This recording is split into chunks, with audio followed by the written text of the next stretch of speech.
ጠበቃው ትልቅ ሰርፕራይዝ ይዞ ወደ ወይዘሮ ሜላት ቤት መጣ። ከአሁን በፊት በወይዘሮ ሜላትና በጠበቃው መካከል የነበረው አለመግባባት ዛሬ በይቅርታ ተሽሯል። ጠበቃው የወይዘሮ ሜላት ድርጅት መመለሱን ሊያበስራት ነው ቤት ድረስ የመጣው።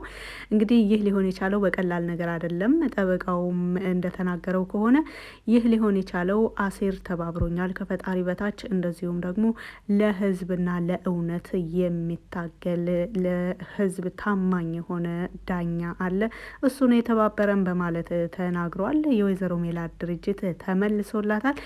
ሰላም ሰላም፣ ውድና የተከበራችሁ የዜድ ሀበሻ ቤተሰቦች ለቻናሉ አዲስ ከሆናችሁ ሰብስክራይብ በማድረግ እንደዚሁም ቪዲዮውን በላይክ መጀመር አትርሱ። ኖላዊ ድራማ ቀጣዩን ፓርት ነው ይዤላችሁ የመጣሁት። እስከ መጨረሻው ድረስ ለመከታተል ሞክሩ። ቪዲዮውን አለፍ አለፍ እያልኩኝ አስገባላችኋለሁ።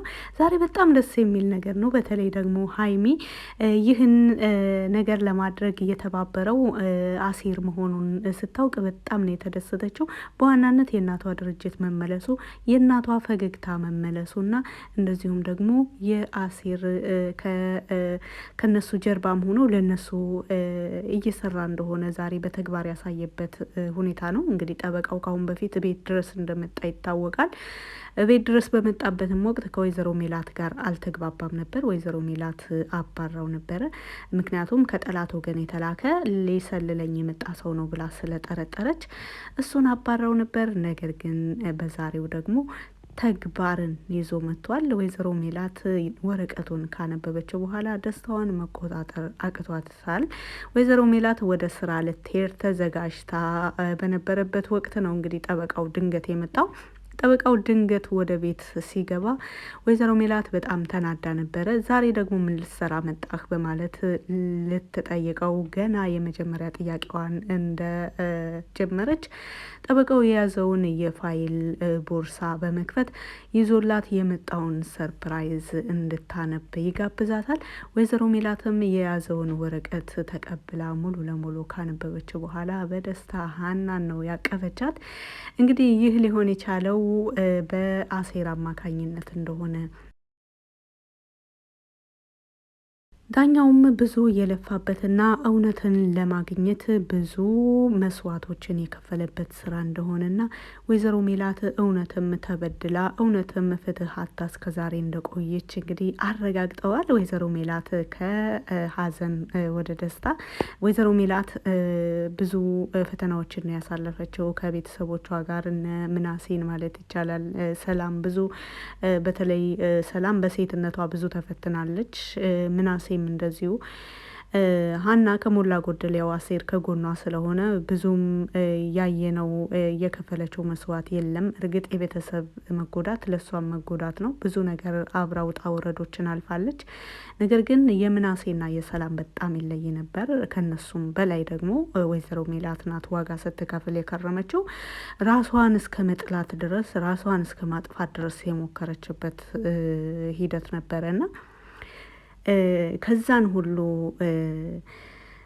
መስዋዕት መክፈል አሁን ወደ አዲስ ተስፋ አሁን ድርጅቷ ከተመለሰ ወይዘሮ ሜላት ዛሬ ድርጅቷ ከተመለሰ ቀጥታ ወደ ስራ ነገ ትገባለች ማለት ባይቻልም አንድ ድርጅት ስራ ለመጀመርም የተወሰነ ካፒታል ያስፈልገዋል። ቢሆንም አሁን እንደ አዲስ ተስፋ ሰንቃለች ወይዘሮ ሜላት። ድርጅቷ ብቻ ሳይሆን ቤቷና የታገዱ ንብረቶቿም ደግሞ በቅርብ እንደሚለቀቁ ጠበቃው ቃል ገብቶላታል ማለት ነው። ወይዘሮ ሜላት ጠበቃውን ባለፈው ባደረገችው ነገር በጣም ይቅርታ ጠይቀዋለች። እንደዚሁም የቤተሰቤን ተስፋ መልሰህልኛል፣ ከልብ አመሰግናለሁ በማለት ከጠበቃው ጋር የወደፊቱንም እየተወያዩ ነበር።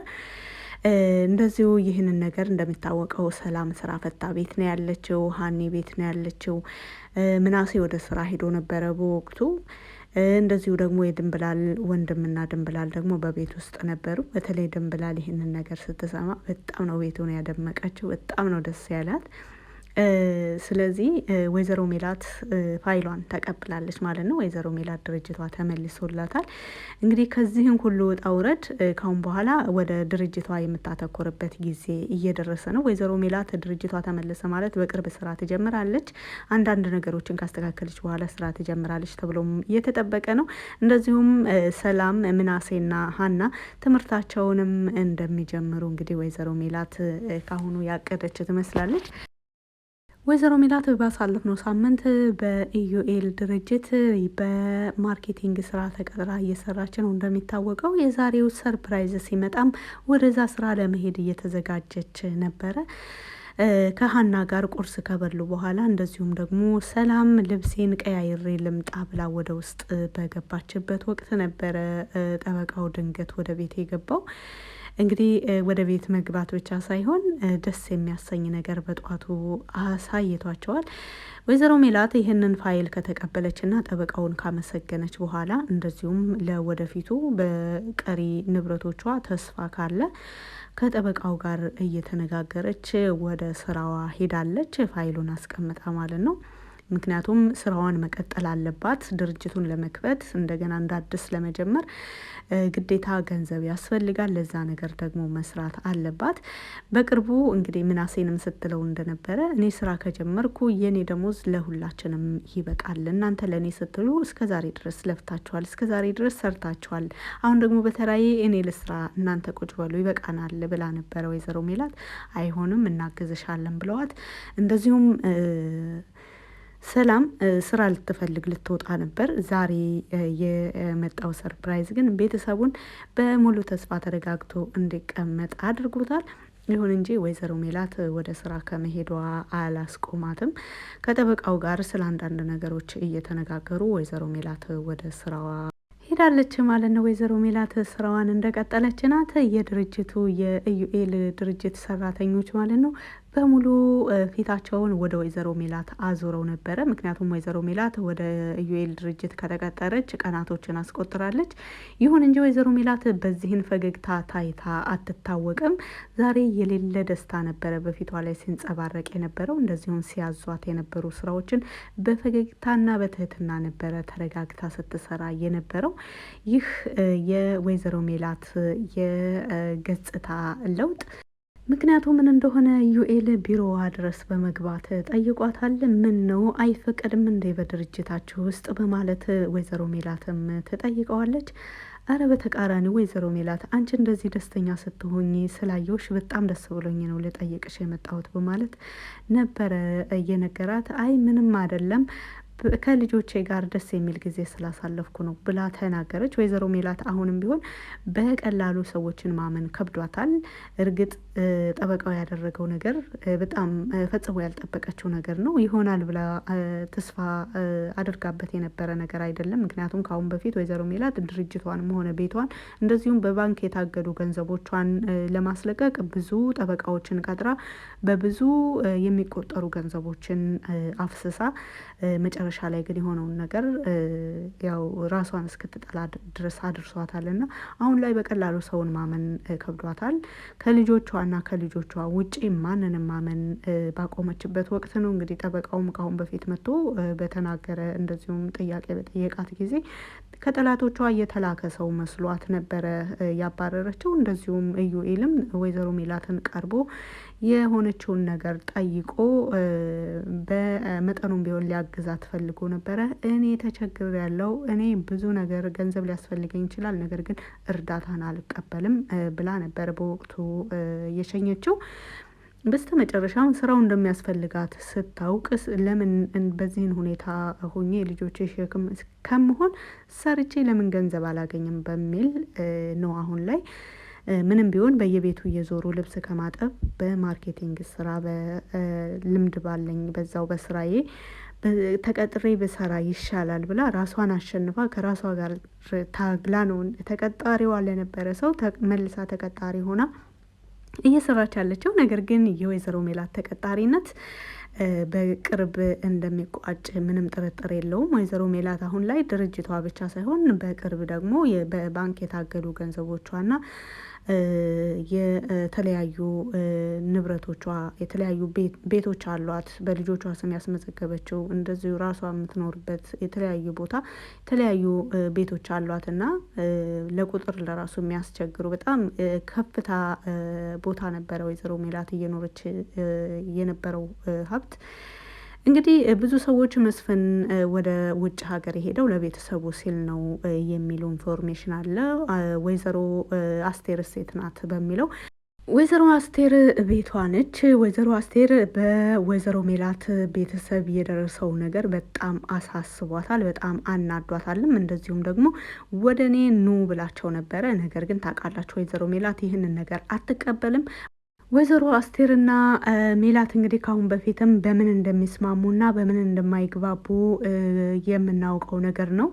ወይዘሮ ሜላት በዚህን ደረጃ ላይ በሆነችበት ጊዜ ወይዘሮ አስቴር ቤት ድረስ መታ ልጆቿንም እሷንም ይዛ ወደ እሷ ቤት ለመሄድ ፍላጎት ነበራት። ነገር ግን ወይዘሮ ሜላት ይህንን ነገር አልፈለገችም። ልጆቼ የትም አይሄዱም፣ እኔም የትም አልሄድም ብላ ነው ወይዘሮ ሜላት እዚችን ጠባብ ክፍል ሁላቸውንም ይዛ እየኖረች አለችው። ለምንድን ነው አስቴር በዋናነት ተይ እያልንሽ አትሰሚም የሚል ምክር ነበረ የመከረቻት። ይህ ነገር ደግሞ ወይዘሮ ሜላትን በጣም አናዷት ነበረ። ማንንም አልፈልግም፣ ማንም እንዲያግዘኝም ማንም ቤት እንድገባ አልፈልግም ብላ ለዚህም ነው የማንንም እርዳታ አልፈልግም ስትል እንግዲህ ወይዘሮ አስቴርም ያላት አማራጭ እንዳልሽ ይሁን ብላ ወደ ቤቷ መሄድ ነበረ። ወይዘሮ አስቴር ወደ ቤቷ የሄደችው ወይዘሮ ሜላት ያለችበትን ሁኔታ ሳታውቅ ቀርታ ሳይሆን ነገር ግን ወይዘሮ ሜላት የወይዘሮ አስቴርን ጥያቄ ስላልተቀበለች ነው። ሌላ ወደ መስፍን ስንሄድ መስፍን ለቤተሰቡ ብሎ አይደለም ወደ አሜሪካ የሄደው። መስፍን ከአሁን በፊትም እንደሚታወቀው ከ26 ዓመት በፊት በተፈጠረው ነገር ከወይዘሮ ሜላት ጋር በተጋጩ ጊዜ ወደ ውጭ ነበረ የሄደው። ከዛም በኋላ ነገሮች ሲስተካከሉ ሀና መታለች የሚባል በወቅቱ እርግብ ወደ እነሱ ቤት በመጣች ጊዜ ሀና እነሱ ቤት ሰራተኛ ሆና በነበረች ጊዜ የሀናን መምጣት ኢንፎርሜሽን ሰምቶ ነው ወደ ሀገር የገባው። ከዛም በኋላ ከሜላት ጋር ለመግባባት የሞከረው ተግባብተውም አብረው እየኖሩ ነበር። ነገር ግን መጨረሻ ላይ ድርጅቱም ሆነ ገንዘባቸው እንደዚሁም እየኖሩበት ያሉት እያንዳንዱ ነገር ኪሳራ ላይ ሲወድቅ መልሶ ትቷት የሄደው። እኔ ልጆቼ ሜዳ ላይ ሲወድቁ በአይኔ ማየት አልችልም፣ ድርጅቱንም ሆነ ቤቱን ከአደጋ ለመከላከል እየቻልኩትን ሁሉ ሞክሬያለሁኝ፣ ከዚህም በላይ ግን መጨናነቅ አልችልም ብሎ ነው የሄደው እንጂ ለነሱ ብሎ አልሄደም። ለነሱ ብሎ ቢሄድ እንደምታዩት ራሳቸውን ጠልተው ወይዘሮ ሜላት ራሷን እስከ ማጥፋት እስክትደርስ ድረስ ዝም አይላቸውም ነበረ። እየደወለ ያበረታታቸው ነበረ፣ ይልክላቸው ነበረ አንዳንድ የሚቋቋሙበት ነገር ግን ይሄ አይደለም እየታየ ያለው። አቶ መስፍን ድርጅቱም ቤቱም ሁሉ ነገር እየሆነ ያለው ነገር ሲያስፈራው ልጆቼ ሲያለቅሱ ሲራቡ ጎዳና ላይ ሲወድቁ ከማየት ብርቃቸው ይሻላል ብሎ ነው የራቀው እንጂ ለቤተሰብ ብሎ አይደለም። ወደፊት ግን ይመጣል የሚል ኢንፎርሜሽን አለ። ነገር ግን ይሄ በክፍል ስንት እንደሚመጣ አናውቅም። የዛሬው ክፍል ይሄን ይመስል ነበር። በቪዲዮ ላይ ያላችሁን ማንኛውንም አስተያየት በኮሜንት ስር መጻፍ ትችላላችሁ። መልካም ጊዜ